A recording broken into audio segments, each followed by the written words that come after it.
Guys welcome back to the channel. So ಇವತ್ತು ನಾನು blog start ಮಾಡ್ತಿರೋದು ಬಂದು ಹೋಟೆಲ್ ಅಲ್ಲಿ.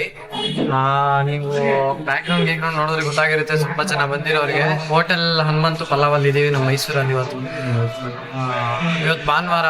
ಸೊ ಏನು ಇಂಟರ್ನಲ್ಸ್ ನೆನೆ ಮುಗೀತು, ಫ್ರೀ ಆಗಿದ್ವಿ ಅಂತ ಅಂದ್ಬಿಟ್ಟು ನಾನು ಒಂದಿಬ್ರು ಫ್ರೆಂಡ್ಸು ಹೋಟೆಲ್ ಹನುಮಂತು ಪಲಾವ್ ಬಂದ್ವಿ. ಆಕ್ಚುಲಿ ನಾವು ಚಾಮುಂಡಿ ಬೆಟ್ಟಕ್ಕೆ ಹೋಗೋಣ ಅಂತಿದ್ವಿ. ಇವತ್ತು ಭಾನುವಾರ ಸ್ವಲ್ಪ ರಶ್ ಇರುತ್ತೆ ಅಂತ ಅಂದ್ಬಿಟ್ಟು ಇಲ್ಲಿ ಟೇಸ್ಟ್ ಮಾಡೋಣ ಪಲಾವ್ನ ಹೇಗಿರುತ್ತೆ ಅಂತ ಅಂದ್ಬಿಟ್ಟು ಬಂದ್ವಿ. ನಾನು ನಿಮಗೂ ತೋರಿಸ್ತೀನಿ ಹೇಗಿರುತ್ತೆ ಪಲಾವು. ಮತ್ತೆ ಎಷ್ಟು ರಶ್ ಅವರೇ ಜನ, ಆ್ಯಕ್ಚುಲಿ ಸಖತ್ ರಶ್ ಅವರೇ. ಹೊರಗಡೆ ಇನ್ನೂ ತುಂಬ ಜನ ವೆಯ್ಟ್ ಮಾಡ್ತವ್ರೆ. ನಾನು ನಿಮ್ಗೆ ತೋರಿಸ್ತೀನಿ, ವೆಯ್ಟ್ ಮಾಡ್ತಾ ಇದ್ದೀನಿ.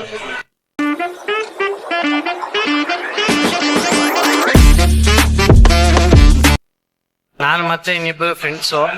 ನೆಕ್ಸ್ಟ್ ನೋಡ್ಬೋದು ನೀವು ಎಷ್ಟು ಜನ ಅವ್ರೆ ಅಂತ. ಈ ಕಡೆ ಮೇಲೆ ಹೋದ್ರೆ ಮೇಲೆ ಸ್ಟೆಪ್ಸು, ಆ ಕಡೆ ಬೇರೆ ಕಡೆ ಸಪ್ರೇಟಾಗಿ ಕುತ್ಕೊಬೋದು. ಆ್ಯಕ್ಚುಲಿ ಅಲ್ಲಿ ಮೇಕಿಂಗ್ ಅನ್ಸುತ್ತೆ.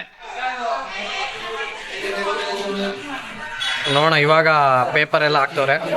ನಾನು ಒಂದ್ಸತಿ ಟೇಸ್ಟ್ ಮಾಡಿಲ್ಲ ಗೈಸ್. ಬೆಂಗಳೂರಲ್ಲಿ ಹೊಸಕೋಟೆದು ಒಂದು ಸತಿ ಟೇಸ್ಟ್ ಮಾಡಿದ್ದೆ ಅಷ್ಟೇ. ಅದು ಬಿಟ್ರೆ ಮೈಸೂರಿಗೆ ಫಸ್ಟ್ ಟೈಮ್ ಬಂದಿರೋದು. ಟೇಸ್ಟ್ ಮಾಡಿ ಪಲಾವ್ ಹೆಂಗೈತೆ ಅಂತ ಹೇಳ್ತೀನಿ. ನೋಡ್ಬೋದು, ತಂದು ಕೊಡ್ತವ್ರೆ. 2 ಪಲಾವ್ ಬಂತು. ಕ್ವಾಂಟಿಟಿ ಜಾಸ್ತಿನೇ ಐತೆ, ಕ್ವಾಲಿಟಿ ಟೇಸ್ಟ್ ಮಾಡಿ ನೋಡ್ಬೇಕು. ಅಲ್ಲಿಂದ ಹಾಕ ಕೊಡ್ತಾರೆ. ನಮ್ದು ಬಂತು, ಇವಾಗ ಬ್ಯಾಟಿಂಗ್ ಮಾಡಬೇಕು. ನೋಡ,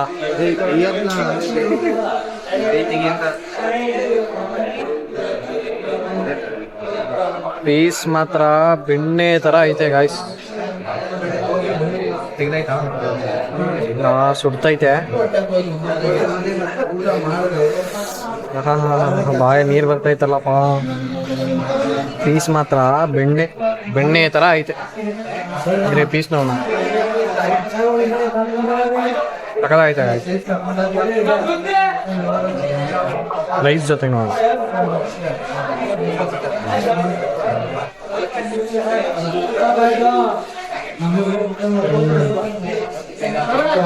ಸಕತ್ತಾಗೈತೆ ಗಾಯ್ಸ್. ನಾನೇನು ಚೆನ್ನಾಗೈತೆ ಅಂತ ಹೇಳೋ ನೆಸೆಸಿಟಿನೇ ಇಲ್ಲ. ಏನಕ್ಕೆ ಅಂದರೆ ಅಷ್ಟು ಜನ ಬರ್ತಾರೆ ಅಂದರೆ ನೀವೇ ಲೆಕ್ಕ ಹಾಕೋಬೋದು. ಇವ್ರದ್ದೇ ಫ್ರಾಂಚೈಸೀಸ್ ಐತಂತೆ. ಇವ್ರ ಅಣ್ಣ ತಮ್ಮ ಎಲ್ಲ ಬರೀ ಇದನ್ನೇ ಮಾಡೋದು. ಅಲ್ಟಿಮೇಟ್ ಮಾತ್ರ ಸಕ್ಕತ್ತಾಗಿದೆ. ಆ್ಯಕ್ಚುಲಿ ಇವರು ಏನು ಮಾಡಬೇಕಿತ್ತು ಅಂದರೆ ಮೊಸರು ಗೊಜ್ಜನ್ನ ನಮಗೆ ಬೇಕಾದರೆ ಹಾಕೊಳ್ಳೋ ಥರ ಇರಬೇಕಿತ್ತು. ಇದರಲ್ಲೇ ಮಿಕ್ಸ್ ಮಾಡಿಬಿಟ್ಟವ್ರೆ ಮೊಸರು ಗೊಜ್ಜು. ಅದೊಂದು ನೋಡ್ಬೋದು ಪೀಸು. ಇದರಲ್ಲೇ ಒಂದು ನಿಂಬೆಹಣ್ಣು ಬಿಟ್ರೆ ಇದೊಂದು ಶೇರ್ವಾ, ಮೊಸರು ಗೊಜ್ಜು 2 ಶೇರ್ವಾ ಕೊಟ್ಟು 3 ಜನಕ್ಕೆ.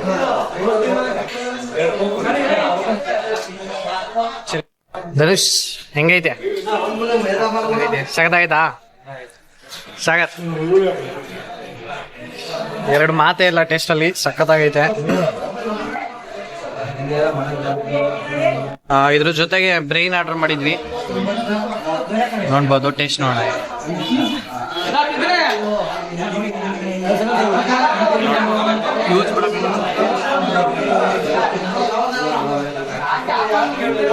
ಇದೇ ಫಸ್ಟ್ ಟೈಮ್ ತಿಂತಾರ ನಾನು ಬ್ರೈನ್ನ.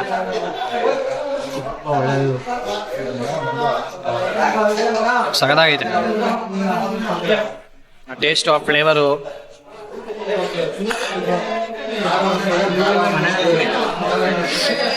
ಪೂರ್ತಿ ತಿನ್ಬಿಟ್ಟು ಸಿಗ್ತೀನಿ ಆಯ್ಸ್ ಹೊರಗಡೆ.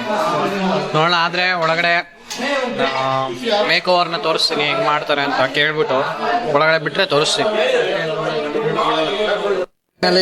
ಒಂದು ಪಲಾವ್ ಫುಲ್ ಖಾಲಿ, ಪೀಸ್ ಬಿಟ್ರೆ ಏನು ಉಳಿದಿಲ್ಲ. ಸಕ್ಕತ್ತಾಗಿತ್ತು. ಒಂದು ಪಲಾವ್ ಎಷ್ಟು ಬೇಗ ಖಾಲಿ ಆಗುತ್ತೆ ಅಂತಲೇ ಗೊತ್ತಾಗಲ್ಲ. ಬೆಣ್ಣೆ ಥರ ಇರುತ್ತೆ ಮಾತ್ರ. ಅವರು ಏನು ಮಾಡ್ಬಿಡ್ತಾರೆ ಅಂದರೆ ಸ್ಟಾರ್ಟಿಂಗ್ ಕೊಡ್ಬೇಕಾದ್ರೆ ಮೊಸರು ಗೊಜ್ಜು ಹಾಕಿ ಕೊಟ್ಬಿಡ್ತಾರೆ. ಅದರಿಂದ ಮೊಸರು ಗೊಜ್ಜು ಎಷ್ಟು ಹಾಕ್ತಾರೆ ಅಷ್ಟು ಥರ ತಿನ್ನೋಕ್ಕಾಗಲ್ಲ.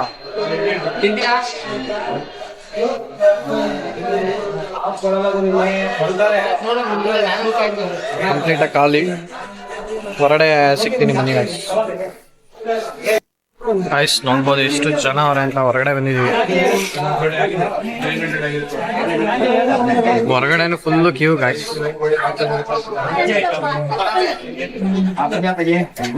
ಅಲ್ಲಿ ಮೇಕೋಂಗ್ ಬಿಲ್ ಕೌಂಟ್ರು. ಆಕ್ಚುಲಿ ಒಂದು ಬಿರಿಯಾನಿ 300 ರೂಪಾಯಿ, ಹಾಫ್ ಬಿರಿಯಾನಿ 250. ನೀವು ಇಲ್ಲೇ ನೋಡ್ಕೋಬಹುದು ರೇಟ್ನ. Heavy rush.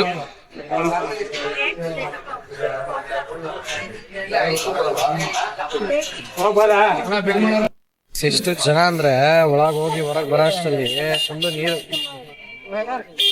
ಸಕ್ಕೆ ಒಳಗಡೆ ಬಂದ್ರ ಕುತ್ಕೊಂಡು ತಿನ್ನಕ್ಕೆ. ಹೊರಗಡೆ ನೋಡಿ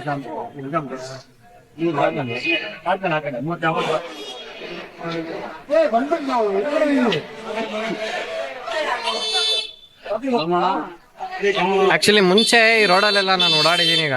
ಇಲ್ಲೇ ನಮ್ ದೊಡ್ಡಮ್ಮನ ಮನೆ ಸ್ವಲ್ಪ ಕೆಳಗೆ ಹೋಗಿ ಸ್ಟ್ರೀಟ್ ಹಾಕಿಸ್ ಪಕ್ಕದಲ್ಲೇ ಅವ್ರ ಮನೆ. ಬಟ್ ನನ್ನ ಫ್ರೆಂಡ್ಸು ಈಗ ಬೇಡ ಹೋಗಕ್ಕಾಗಲ್ಲ, ಹೋಗೋದ್ ಬೇಡ ಅಂತ ಹೇಳ್ತಾರೆ. ನೋಡೋಣ, ಆದ್ರೆ ಅವ್ರ ಮನೆಗೆ ಹೋಯ್ತೀನಿ, ಮಾತಾಡ್ಸ್ಕೊಂಡಂಗೆ ಹೋಯ್ತೀನಿ, ಇಲ್ಲ ಅಂದ್ರೆ ಹಂಗೆ ಕಾಲೇಜ್ ಹೋಯ್ತೀನಿ. ಹೋಟೆಲ್ ಅನ್ಬಂತು ಗಾಯ್ಸ್. ಇವಾಗ ನೆಕ್ಸ್ಟ್ ಪ್ಲಾನ್ ಇರೋದ್ ಬಂದು ನಾವು ಎಲ್ಲಾದ್ರೂ ಮಾಲ್ ಸುತ್ತಾಡ್ಕೊಂಡು ಆಮೇಲೆ ಲಾಸ್ಟ್ಗೆ ಕಾಲೇಜ್ಗೆ ಹೋಗೋಣ ಅಂತ. ಇಷ್ಟು ಬೇಗ ಕ್ಲಾಸ್ ಹೋಗಿ ಎಲ್ಲಕ್ಕೂ ಹಾಸ್ಟೆಲ್ಗೆ ಹೋಗಿ ಏನ್ ಮಾಡೋದು ಅಂತ ನೋಡ್ಬೇಕು. ನೆಕ್ಸಸ್ ಮಾಲ್ ಆ ಕಡೆ ಹೋಗೋಣ ಅಂತ ಇದೀವಿ. ನಮ್ಮ ಅಮ್ಮಂಗ್ ನಾನು ಹೇಳಿದ್ದು ದೇವಸ್ಥಾನಕ್ಕೆ ಹೋಯ್ತೀನಿ ಅಂತ. ಆಕ್ಚುಲಿ ಅದಕ್ಕೆ ಬಂದಿದ್ದು, ರಶ್ ಇರ್ತಾರೆ ಅಂತ ಅನ್ಬಿಟ್ಟು ಲೇಟ್ ಆಗಿ ಹೋಗುತ್ತೆ, ಅಲ್ಲೇ ಬೇರೆ ಕಡೆ ಹೋಗಕ್ ಆಗಲ್ಲ ಅಂತ ಅನ್ಬಿಟ್ಟು ಇಲ್ಲಿ ಬಂದಿದ್ದು ಅಷ್ಟೇ. ಆಮೇಲೆ ನಮ್ಮಮ್ಮ ಈ ವ್ಲಾಗ್ ನೋಡ್ಬೇಕಾರೆ ಬೈಕ್ ಕಳುತ್ತೆ, ನನ್ನ ಮಗ ದೇವಸ್ಥಾನಕ್ಕೆ ಹೋಯ್ತೀನಿ ಅನ್ಬಿಟ್ಟು ಅಲ್ಲಿ ಇಲ್ಲಿ ಸುತ್ತಾನೆ ಅಂತ. ನೆಕ್ಸ್ಟ್ ಟೈಮ್ ಬಂದಾಗ ಪಕ್ಕ ಹೋಗೋಣ. ಇದು ರಶ್ ಇರ್ತಾರೆ, ಅಲ್ಲೇ ಫುಲ್ಲು ಸಂಜೆ ತನಕ ಆಗ್ಬಿಡುತ್ತೆ, ಬೇರೆ ಕಡೆ ಎಲ್ಲೂ ಹೋಗಕ್ಕೆ ಆಗಲ್ಲ ಅಂತ ಅನ್ಬಿಟ್ಟು ಆಕ್ಚುಲಿ ಇಲ್ಲಿ ಬಂದಿದ್ದು ಅಷ್ಟೇನೆ ಪ್ಲಾನು. ಬಸ್ ಸ್ಟಾಪಿಗೆ ಬಂದು ಅದಕ್ಕೆ ನಾನು ಹೋಟೆಲ್ ಬ್ಲಾಗ್ ಮಾಡಿದ್ದು. ಇದು ನಮ್ಮ ಅಮ್ಮಂಗೆ ಹೇಳ್ದಂಗೆ ಐತೆ. ನನ್ಗೂ ಆಕ್ಚುಲಿ ಮೈಸೂರಲ್ಲಿ ಓದ್ಬೇಕು ಅಂತ ಆಸೆ ಐತೆ. ಏನು ಮೈಸೂರಲ್ಲಿ ಇಂಜಿನಿಯರಿಂಗ್ ಮಾಡ್ಬೇಕು ಅಂತ ಫುಲ್ ಕಾಲೇಜೆಲ್ಲ ಉಳಿದೆ. ವಿದ್ಯಾವರ್ಧಕ, JSS ಅಲ್ಲಿ ಇಲ್ಲಿ ಏನು 6 ಲಕ್ಷ ಡೊನೇಷನ್ ಹೇಳಿದ್ರು ಸ್ಟಾರ್ಟಿಂಗ್ ಅಲ್ಲ. ಏನು ಇಲ್ಲಿಂದ ತಂದ್ಕೊಟ್ಟದ 6 ಲಕ್ಷ. ಅದಾದ್ಮೇಲೆ ಹೆಂಗಿದ್ರು CET ಸಿಗುತ್ತೆ ಅಂತ ಅಂದ್ಬಿಟ್ಟು ಅಲ್ಲಿಗೆ ಆದಿಚುಂಚನಗಿರಿಗೆ ಸಿಕ್ತು. CET ಮೇಲೆ ಸೀಟು ಲಾಸ್ಟಿಗೆ ಅಲ್ಲಿಗೆ ಜಾಯಿನ್. ಓಲಾ ಬುಕ್ ಮಾಡ್ತಾ ಇದೀವಿ. ಆಕ್ಚುಲಿ ನಾನು ಚಿಕ್ಕದ್ರಲ್ಲಿದ್ದಾಗ ನಮ್ ದೊಡ್ಡಮ್ಮ ಅವ್ರು ಹಾಲ್ ತಗೊಂಬ ಅಂತ ಕಳ್ಸಿದ್ರೆ ಇಲ್ಲಿಗೆ ಬರ್ತಿದ್ದೆ ನಾನು ಹಾಲ್ ತರಕ್ಕೆ. ಆ ಕಾಲದಿಂದ ಇದ್ದೇ ಜಾಗದಲ್ಲಿ ಐತೆ. ಇದೊಂದು ಮತ್ತೆ ಇನ್ನೊಂದು ಕೆಳಗಡೆ ಒಂದ್ ಐತೆ. ಆ ಕಾಲದಿಂದ ಇಲ್ಲೇ ಐತೆ. ಆಮೇಲೆ ಅಲ್ಲೊಂದ್ ಯಾವ್ದೋ ಹೋಟೆಲ್ ಇತ್ತು, ನಾನು ಅವಾಗ ಬರ್ತಿದ್ದಾಗ. ಕೈಮಾ ವಡೆ ಅದೇನೇನೋ ಸಿಕ್ತಿತ್ತು, ಅದೆಲ್ಲ ನಮ್ ದೊಡ್ಡಪ್ಪ ತಂದು ಕೊಡ್ಸೋರು. ನನ್ಗೆ ಇನ್ನ ನೆನಪೈತೆ. ಗಾಯ್ಸ್ ಕೈಮಾ ವಡೆ ಅಲ್ಲೇ ಅಂತಿದ್ನಲ್ಲ, ಇಲ್ಲೇ ಐತಿ ನೋಡಿ ಮುಂದಗಡೆನೆ ಕೈಮಾ ವಡೆ. ಆಕ್ಚುಲಿ ಅಲ್ಲಿತ್ತು ಏನೋ ಅಂತ ಅನ್ಸುತ್ತೆ, ಬಟ್ ಇಲ್ಲಿಗೆ ಶಿಫ್ಟ್ ಆಗಿರೋದೇನೋ ಗೊತ್ತಿಲ್ಲ. ಅವಾಗ ಮುಂಚೆ ಇಲ್ಲಿಂದಾನೇ ತಂದ್ಬಿಟ್ಟು ತಿನ್ಸ್ತಾ ಇದ್ರು ನಂಗೆ ನಮ್ ದೊಡ್ಡಪ್ಪ. ಇಲ್ಲಿ ಆಟೋ ಓಡಿಸ್ತಾರೆ, ಆಟೋ ನಿಲ್ಸ್ಕೊಂಡು ಇಲ್ಲಿಂದಾನೇ ತಂದು ತಿನ್ಸ್ತಾ ಇದ್ರು. ಆ ಬೇಕ್ರಿನೂ ಅಷ್ಟೇ ಗೈಸ್, ಅಲ್ಲೊಂದು ಬೇಕ್ರಿ ಐತಲ್ಲ, ಅದು ಆ ಬೇಕ್ರಿನೂ ಅಷ್ಟೇ. ಆ ಕಾಲದಿಂದಾನು ಐತೆ ಬೇಕ್ರಿ ಅದು. ಈ ಜಾಗದಲ್ಲಿ ಏನೇನೈತೆ ಗೈಸ್, ನಾನು ಚಿಕ್ಕ ವಯಸ್ಸಿಂದ ಇಲ್ಲಿಗೆ ಬರ್ತಿದ್ನಲ್ಲ, ಅವಾಗಿಂದಾನು ಇವಾಗ ತನಕ ಹಿಂಗೆ ಇದೆ ಜಾಗ. ಏನು ಚೇಂಜ್ ಆಗಿಲ್ಲ, ಅಂಗಡಿಗಳು ಅದು ಇದು ಎಲ್ಲ. ಗಾಯ್ಸ್ ಬರ್ತಾ ಇತ್ತೀಚೆಗೆ ಮೈಸೂರು ಬೆಂಗಳೂರು ತರ ಆಗ್ತೈತೆ. ಎಲ್ಲಿ ನೋಡು ಬರೀ ಗಲ್ಲಿಗಳು, ಬರೀ ಟ್ರಾಫಿಕ್.